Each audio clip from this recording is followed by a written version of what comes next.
Dans cette vidéo, on va s'intéresser à l'histoire de l'Angleterre sous la dynastie Tudor, incarnée par les règnes d'Henri VIII et d'Élisabeth Ier. À la fin de la guerre de 100 ans en 1453, l'Angleterre est dans une position très difficile.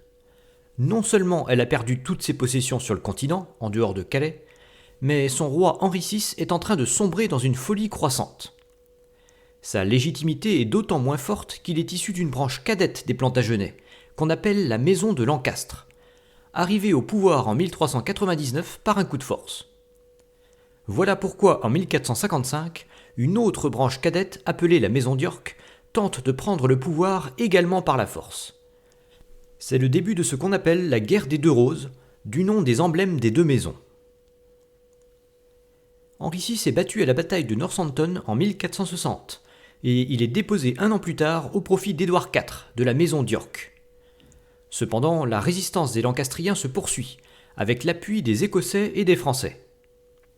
Édouard IV finit par s'imposer en 1471, mais sa mort en 1483 va à nouveau embrouiller les choses. En effet, son fils de 12 ans est déclaré illégitime pour des raisons douteuses, et c'est son frère Richard III qui récupère le trône. Cette pirouette entraîne de nouveaux soulèvements dans le pays, notamment celui de Henri Tudor, descendant de la maison Lancastre par sa mère.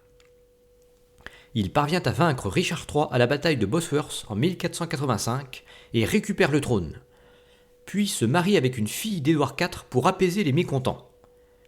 Il peut ainsi s'afficher comme un héritier des deux maisons tout en fondant une nouvelle dynastie, celle des Tudors, ce qui permet enfin une paix plus durable.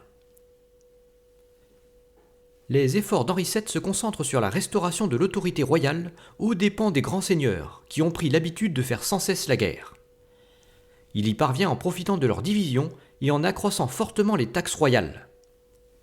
Lorsque son fils Henri VIII lui succède en 1509, il se retrouve face à une situation largement assainie. Sa politique étrangère est marquée par son alliance avec l'Espagne dans sa lutte contre la France, mais sans gain territorial du fait d'une armée largement dépassée. Henri VIII parvient en revanche à développer une flotte royale qui va très vite compenser ce handicap. Son rôle le plus crucial concerne toutefois la religion. Comme il n'obtient pas d'héritier mâle de son épouse, il cherche à divorcer pour se remarier. Mais comme l'Église catholique refuse ce divorce, Henri VIII passe en force en promulguant l'acte de suprématie en 1534, qui l'érige en chef de l'Église anglicane. Empêtré dans sa lutte contre la réforme, le pape ne peut riposter face à cette proclamation d'indépendance religieuse. Henri VIII affiche également son autorité dans les affaires d'Irlande, où les seigneurs ont repris une large autonomie suite au déboire de l'Angleterre. En 1541, il érige l'Irlande en royaume, dont il se fait proclamer roi. Mais cette tentative de centralisation va avoir pour effet d'entraîner des révoltes chroniques dans le pays. Henri VIII meurt en 1547 en laissant derrière lui un royaume à nouveau très endetté et déstabilisé sur le plan religieux.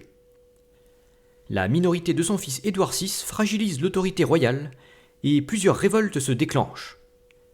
Le régent parvient à les réprimer et tente même de conquérir l'Écosse, mais la menace française le contraint de se retirer. Cette époque voit l'anglicanisme évoluer des thèses catholiques vers les thèses protestantes.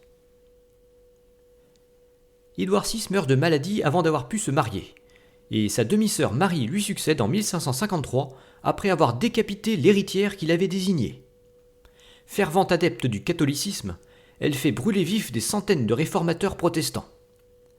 C'est aussi ce qui la pousse à épouser le futur roi d'Espagne Philippe II, mais avec un acte de mariage très strict qui préserve l'indépendance des deux royaumes. Finalement, l'absence d'enfants rend ce mariage sans conséquence. À sa mort en 1558, c'est sa demi-sœur Élisabeth qui lui succède. Elle s'empresse de restaurer le protestantisme au sein de l'Église anglicane, cette fois de façon définitive. Ça se manifeste notamment dans sa rivalité avec Marie Stuart, reine d'Écosse d'obédience catholique et héritière potentielle du trône d'Angleterre, qui doit finalement abdiquer et finit emprisonnée. La politique d'Élisabeth Ier se tourne également contre la France, qui vient de reprendre la dernière possession anglaise sur le continent, Calais, puis contre l'Espagne, sur fond de lutte contre les puissances catholiques. Pour cela, elle développe une véritable flotte de corsaires qui viennent piller les galions dans les Antilles. Cette vitalité navale est incarnée par le corsaire Francis Drake, qui réalise le deuxième tour du monde de l'histoire en 1580, après celui de Magellan et Elcano. L'indépendance des Provinces-Unies protestantes vis-à-vis de l'Empire espagnol catholique pousse finalement Élisabeth à entrer en guerre ouverte contre l'Espagne en 1585.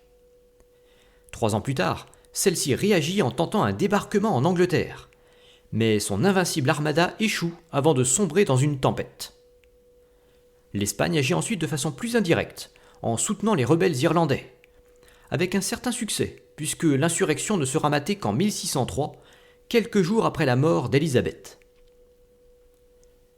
Son règne aura posé plusieurs bases durables, comme la stabilisation de l'Église anglicane et la recherche du contrôle des mers. Il correspond aussi à un âge d'or du théâtre, incarné par William Shakespeare.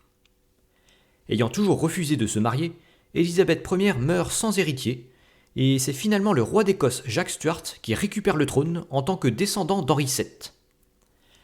Cela a pour effet d'unir les royaumes d'Écosse et d'Angleterre entre les mêmes mains sans soulever de protestations majeures. Cet apogée de la dynastie Stuart sera pourtant de courte durée.